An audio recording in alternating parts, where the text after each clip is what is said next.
সুপ্রিয় খামারে ভাই বন্ধু, আশা করি আপনারা ভালো আছেন। আমি আপনাদের আশীর্বাদে অনেক ভালো আছি। ডিসক্রিপশনে যে ইনজেকশনটি আপনারা দেখতে পাচ্ছেন সেটি হচ্ছে একটি বিটাফসফেন সাইনোক্লোভলামিন জাতীয় একটি ক্যাটাফর্স ইনজেকশন। সেটি আপনারা যখন গাভীর বাচ্চা হওয়ার পরে যখন আপনারা দিয়ে দিবেন তখন কিন্তু মুখের রুচির ভালো থাকবে এবং দুধ বেড়ে যাবে এবং আপনাদের গাভীগুলো দুর্বল হয়ে পড়বে না।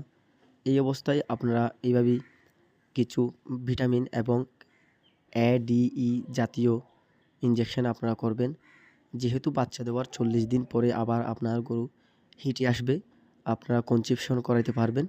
আমি যেগুলো দিয়ে থাকি এভাবেই যদি আপনারা আপনাদের গাভীগুলোকে পরিচর্যা করেন, তখন আপনাদের গাভী থেকে আপনারা প্রতি বছর একটি একটি বাচ্চা পাবেন এবং আপনাদের গাভীর দুধের পরিমাণও ভালো থাকবে।